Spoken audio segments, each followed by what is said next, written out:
बिस्मिल्लाहिर्रहमानिर्रहीम। अस्सलाम वालेकुम। माह मुहर्रम और हराम को अल्लाह रब्बुल इज़्ज़त ने बहुत सी फजीलतें अता फरमाई हैं।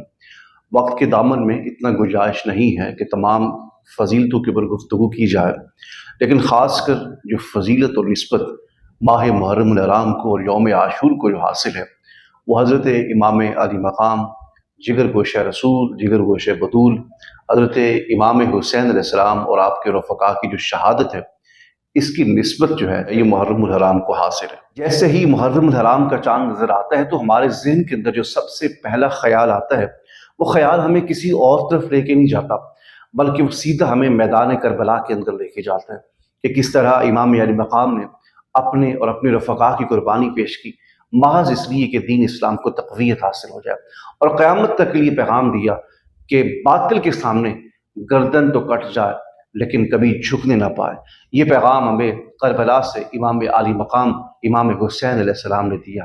अहबाब ज़ीवकार यौम आशूर के हवाले से और उसकी निस्बत के हवाले से 10 ऐसे मुख्तसर काम हैं जो मैं आपकी खिदमत में पेश करने के लिए हाजिर हुआ हूँ। आप जब उनको करेंगे तो इंशाअल्लाह सारा साल आपको उसका फ़ायदा महसूस होगा।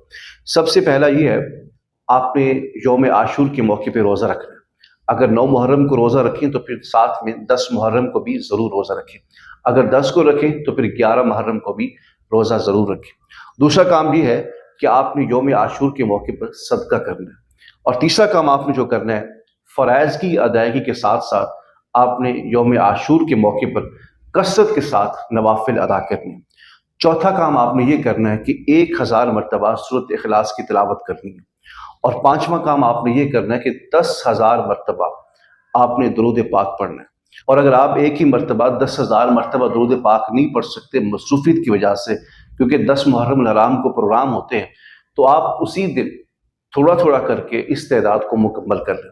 और आपने छठा काम ये करना है कि यतीम की मदद करनी है, उसकी हेल्प करनी है, उसके सर के ऊपर शफकत का हाथ फेरना है। सातवां काम आपने ये करना है कि अपने अहल-ओ-याल के ऊपर, फैमिली के ऊपर, अपने बच्चों के ऊपर खुलकर खर्च करना है। आप जितना खुलकर खर्च करेंगे अल्लाह करीम उतना आपको ज़्यादा अता फरमाएगा। आठवां काम आपने ये करना है कि गुस्ल करना है। और नौवां काम आपने करना है सुरमा लगाना है, नाखून काटने हैं और नए कपड़े पहनने हैं।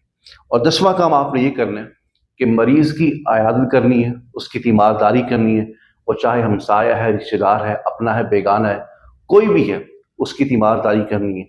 ये वो 10 काम हैं, जब आप यौम आशूर के मौके पे करेंगे तो आपको इसका इतना फ़ायदा होगा कि पूरा साल आप इसकी बरकतें महसूस करेंगे।